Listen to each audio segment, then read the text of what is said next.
everyone. I want to take a minute to talk to you here about a very controversial topic that is a really big part of our program, and that's the subject of gluten. Let's just start by educating you a little bit about what exactly gluten is. For some of you, this is a review. For some of you, this is brand new. But gluten is a protein found in certain forms of grain, usually wheat, barley, rye.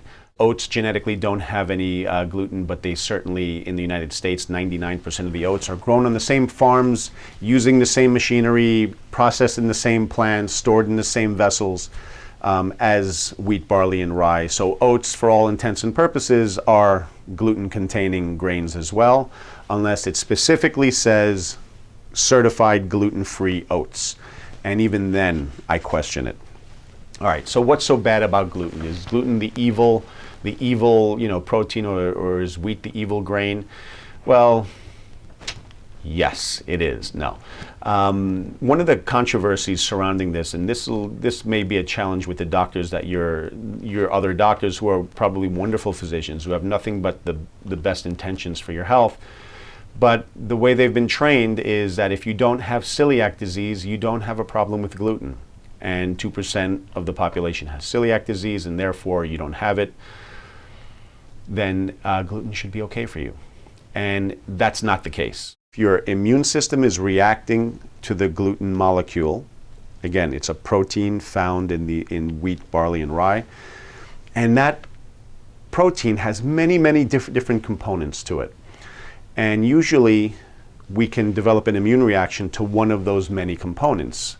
Most of the laboratories that check for this only check for one or two of those components of the gluten molecule.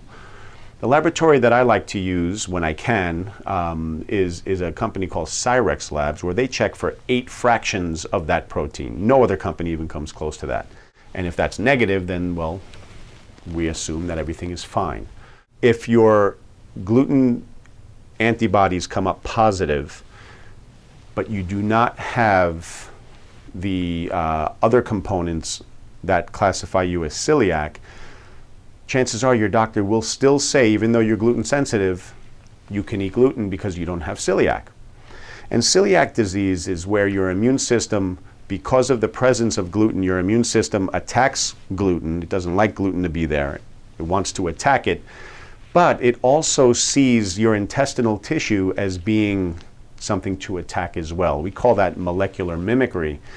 And that's what celiac disease is. And to officially diagnose it, you not only need the blood tests, but you also have to have a biopsy done that shows tissue destruction. For me, I'd rather just say, I have the antibodies, my immune system doesn't like the presence of this stuff. I don't need the endoscopy, the biopsy, to see that my tissue's been destroyed. The fact that your immune system is responding so negatively to the presence of a protein means that protein probably shouldn't be there. Whenever your immune system gets excited, well, let me give you an example of what happens when your immune system gets excited. Have you ever had the flu or a bad cold? Well, that's your immune system getting excited at the presence of a virus. And it's a temporary process, maybe 3 to 5 days or 4 to 7 days. You feel real sick, you're real weak, you're achy, and then your immune system wins the battle and you go back to normal. Well, just imagine the presence of gluten on a repetitive basis gets your immune system so fired up chronically, meaning every day that you're exposing yourself to the gluten, your immune system is fighting, almost as if it's constantly fighting a cold. What does that do to your energy? What does that do to your resources that you need for other functions of the body? That's right, you get zapped. You find yourself being tired, fatigued. Gluten sensitivity is not just a problem with celiac disease, it's also a problem with the immune system. And if your immune system can turn on your small intestines and cause celiac because of the presence of gluten, it can also turn on other tissue. Your immune system can turn on your brain tissue and cause brain problems.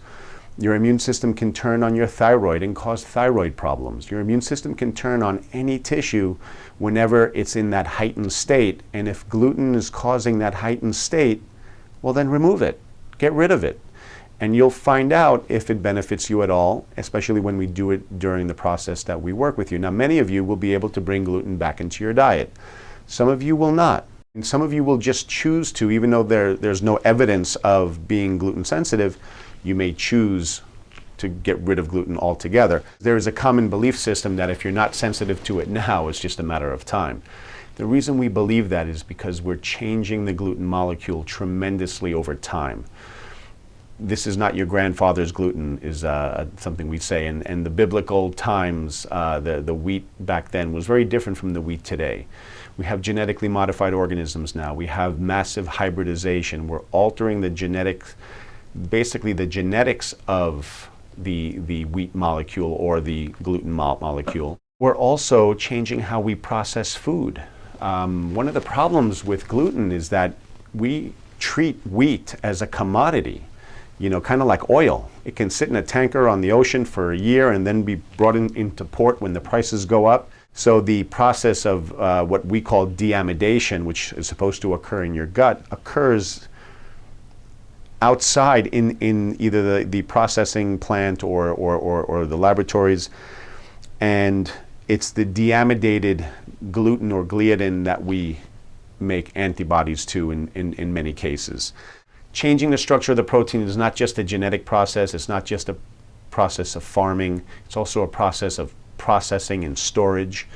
And what we're doing is we're presenting our immune systems with all of these proteins that are genetically different from what we've had for centuries or for millennia. And now our immune system is reacting to it.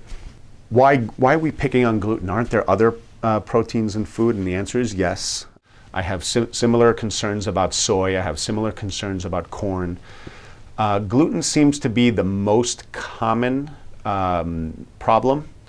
But if your immune system is reacting to egg albumin, then you got to remove eggs. If it's reacting to corn, then you have to remove corn. Gluten seems to be one that many people are very, very sensitive to based on the research, and it also has the ability to turn your immune system to attacking other tissues. That's our little gluten story.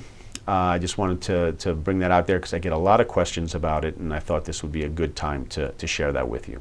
Till next time, have a great day.